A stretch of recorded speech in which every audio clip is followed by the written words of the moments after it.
म्हणजे अगदी 20च्या आणि 30च्या तरुणाईमध्ये सुद्धा ब्लड प्रेशरची समस्या आता आम्हाला दिसते. असतील तर ते सर्व घटक नियमितपणे तपासले पाहिजेत. डॉक्टर, स्ट्रेस म्हणजे मोठा विलनच वाटतोय नाही का? आणि लक्षणं नाहीत म्हणून ब्लड प्रेशर नाही असं म्हणणं फार चुकीचं ठरेल. एक छोटंसं ब्लड प्रेशरचं मशीन घरी ठेवण्यात काय हरकत आहे?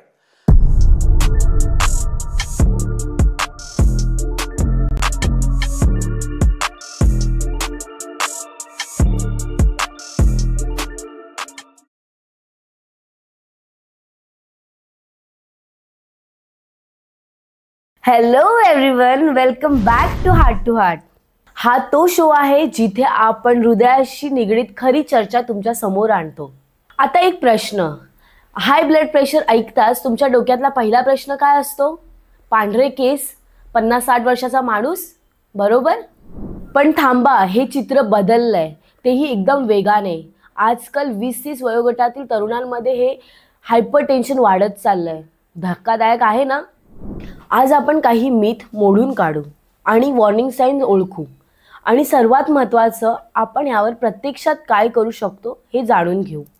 आणि आज आपल्या मार्गदर्शनासाठी आपल्यासोबत आहेत MD DNB cardiologist doctor Vijaysing Patil, जे तरुणांसोबत काम करतात आणि अर्ली हार्ट रिस्क कमी करण्यास मदत करतात.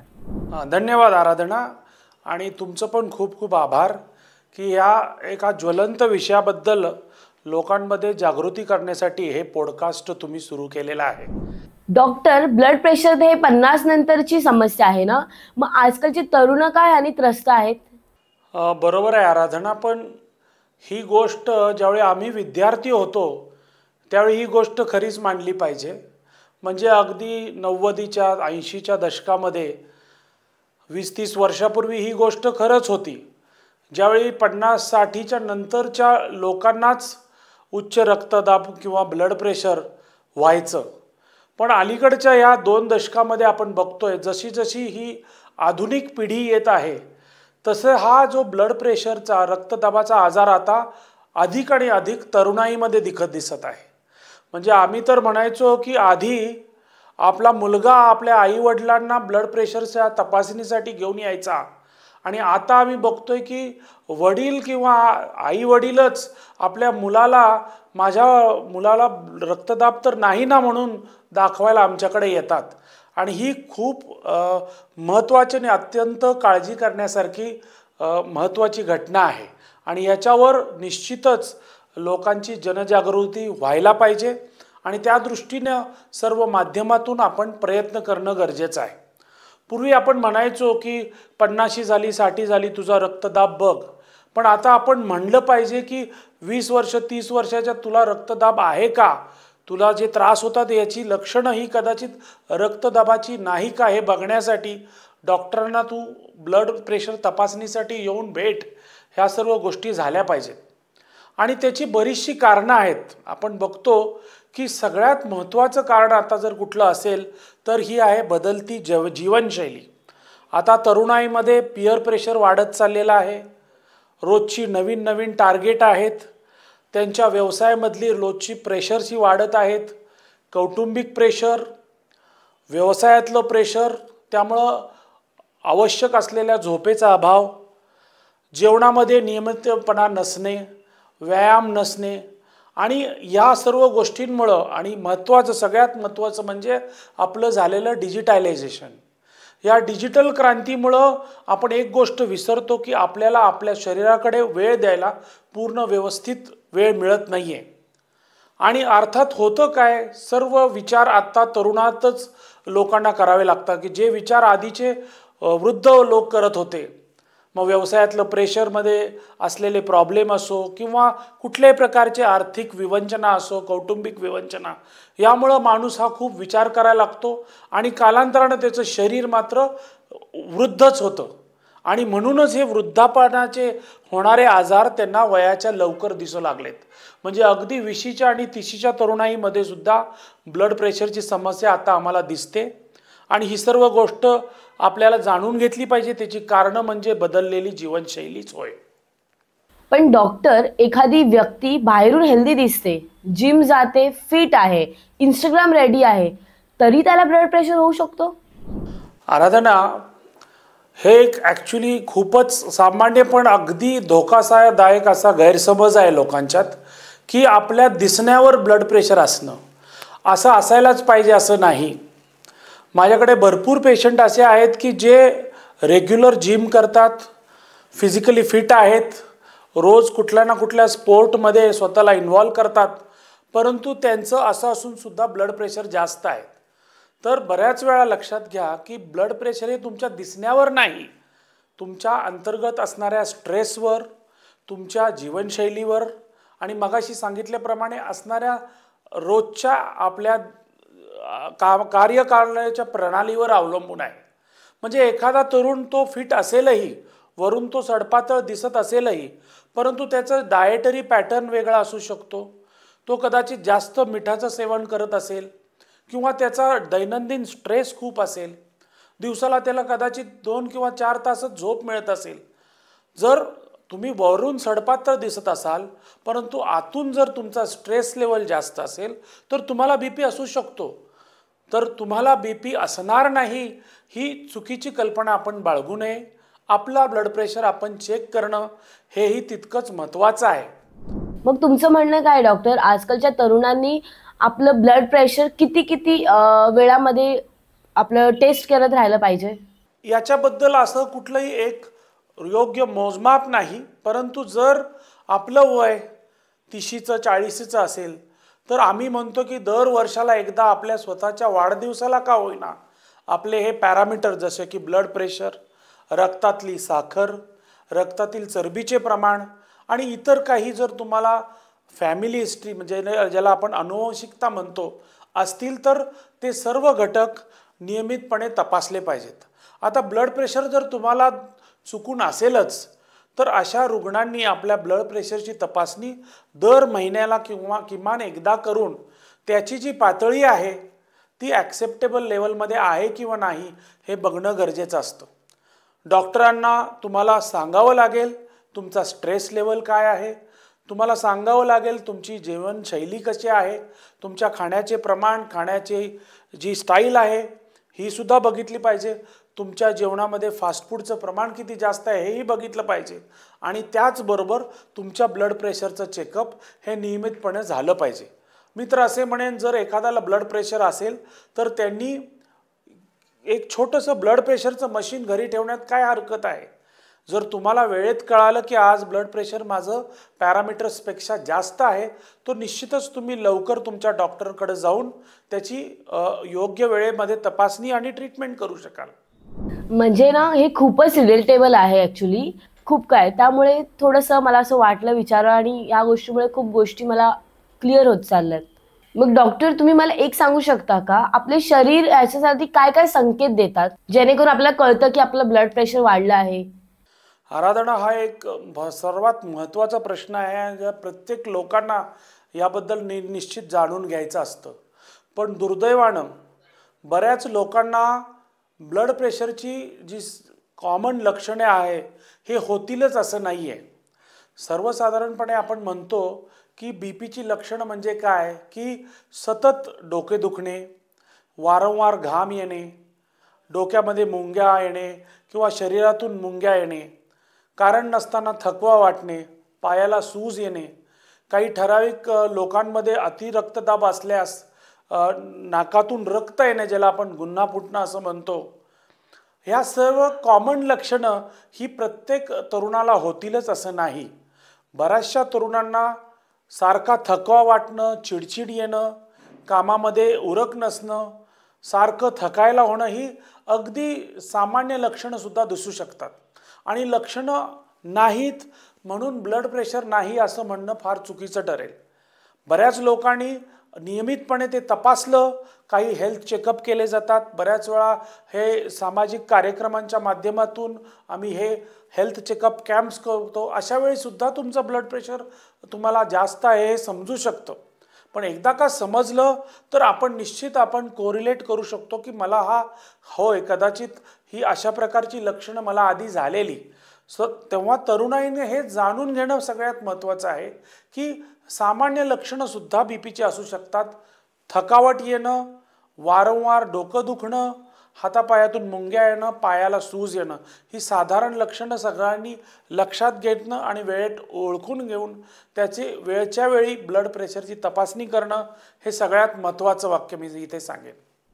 डॉक्टर, स्ट्रेस म्हणजे मोठा विलनच वाटतोय नाही का? आता स्ट्रेस हा निश्चित तुम्हाला दैनंदिन जीवनात येणारच. तुम्ही वरून कितीही वाटत असाल की तुम्ही स्ट्रेस फ्री आहात, पण तुमचा जर ब्रेन हा सतत स्ट्रेसमध्ये असेल तर पर्यायानं तुमचा हार्ट हे स्ट्रेसमध्ये राहणार, तुमची फुफ्फुसं ही स्ट्रेसमध्ये राहणार आणि पर्यायानं हार्ट रेट वाढणार आणि ब्लड प्रेशरही वाढणार. अशा वेळी आपलं हार्ट रेट कंट्रोल करण्यासाठी किंवा आपलं मेंदूची अलर्टनेस कमी करण्यासाठी तुम्ही सर्वांग रेस्ट घेणं आणि कंप्लीट माइंड रिलॅक्स करणं, ज्याला आपण प्राणायाम, योगा यासारखे उपाय करतो, हे सर्वात महत्त्वाचं आहे. वरून स्ट्रेस फ्री दिसणं हे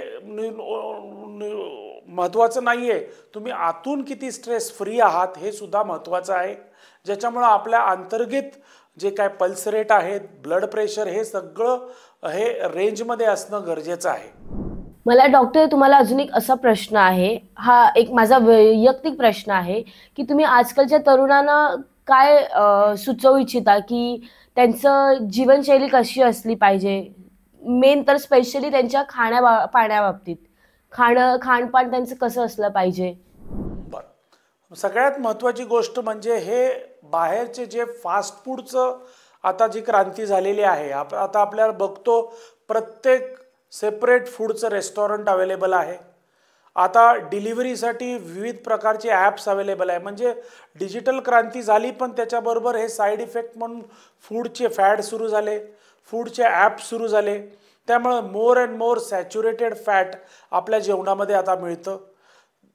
पदार्थांची टेस्ट वाढवण्यासाठी आर्टिफिशियल प्रिझर्वेटिव्स, त्याला टेस्ट आणखी चांगली खुलून देण्यासाठी कलरिंग एजंट्स आणि त्याचबरोबर त्याची कोलेस्ट्रॉलचे वाढवणारे सर्व घटक जसं की चीज, ऑइल, हे सर्व फास्ट फूड हे आता आपल्या दैनंदिन जेवणामध्ये वाढत चालले आहेत. फास्टली ती जी तरुण पिढी आहे ती आता मोस्ट ऑफ द टाईम आपलं जेवण हे डिजिटल माध्यमातून ॲपमधून घरी किंवा ऑफिसमध्ये मागवते. त्यावेळी त्याच्यामध्ये असलेल्या कॅलरीजचं प्रमाण काउंट करायला विसरते. त्याचबरोबर त्याच्यामध्ये असलेल्या फॅटचं, जे हार्मफुल फॅट किती आहे याबद्दल माहिती कदाचित त्या ॲपमध्ये दिली असेल, पण ते बघायला विसरते.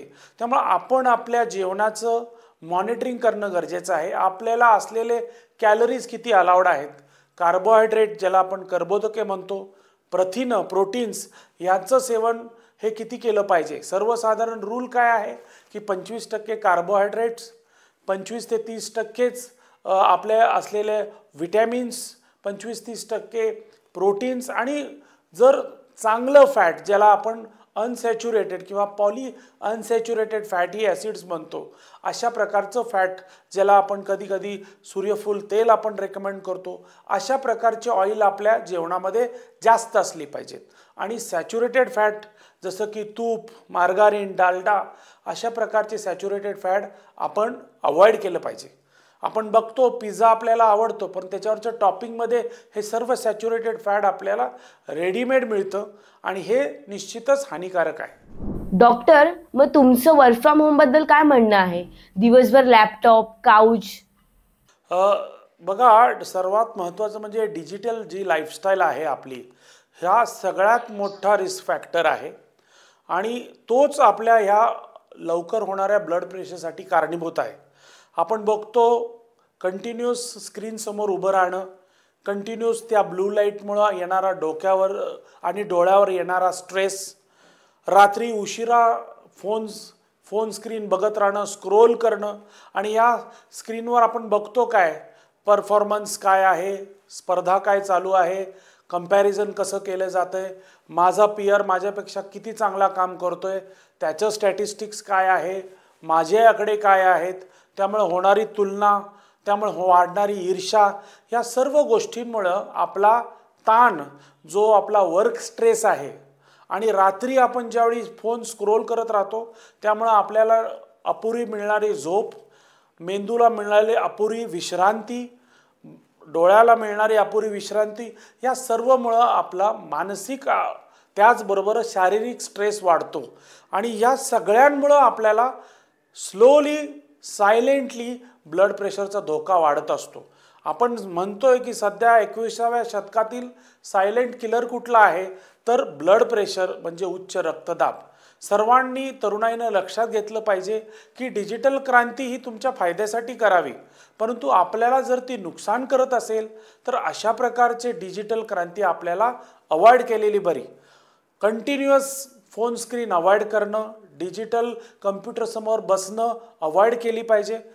फ्रिक्वेंट ब्रेक घेणं, डोळ्याला पुरेशी विश्रांती देणं, रात्री किमान 8 तास तरी पूर्ण झोप घेणं, ज्याच्यामध्ये मध्ये डिस्ट्रॅक्शन्स अवॉइड करण्यासाठी त्यात तत्पूर्वी थोडंसं चालणं, व्यायाम सगळ्यात महत्त्वाचा. आपण तर एवढं सांगितलं आहे, WHO सांगितलं आहे की आठवड्यातून फक्त 5 दिवस तुम्ही 25 ते 30 मिनटं चालणं हे सुद्धा फार महत्त्वाचं आहे. डाएटमध्ये आपल्याला मिठाचं प्रमाण सर्वात कमी ठेवणं, जे आपण म्हणतो की 1 टेबलस्पूनमध्ये आपल्याला साधारणतः जर 5 ग्रॅम मिळत असेल तर हाफ टीस्पूनसुद्धा आपल्याला चालेल, जेणेकरून 2 ते 3 ग्रॅम हे प्रत्येक तरुणाची डेली रिक्वायरमेंट आहे. त्याच्या पुढं मीठ सेवन करणं हे आरोग्याला घातक आहे. सर्वात महत्त्वाचं म्हणजे आपलं मानसिक स्ट्रेस आणि संतुलन ठेवण्यासाठी नियमित योगा आणि प्राणायाम करणं हे सगळ्यात महत्त्वाचं, ज्यामुळे वाढता जो रक्तदाब आहे आणि वाढता हार्ट रेट आहे हा नियंत्रणात राहील. या सर्व गोष्टी महत्त्वाच्या आहेत. सगळ्यात महत्त्वाचं जर तरुणांसाठी काय असेल तर आपलं टाईम मॅनेजमेंट करणं, वेळेत उठणं, वेळेमध्ये ऑफिसला जाणं आणि वेळेमध्ये घरी येणं, जेणेकरून आपल्याला जी परफॉर्मन्स अँझायटी आहे हे सर्व कमी होईल. आणि निश्चित तुम्हाला स्वतःसाठी वेळ हा काढावाच लागतो. एका ठराविक लिमिटपेक्षा जास्त काम करणं हे आपल्या आरोग्यासाठी डेफिनेटली हानिकारक आहे, हे लक्षात घेणं सर्वात महत्त्वाचं आहे. डॉक्टर, कुठल्या वयापासून ब्लड प्रेशर तपासायला सुरू केली पाहिजे?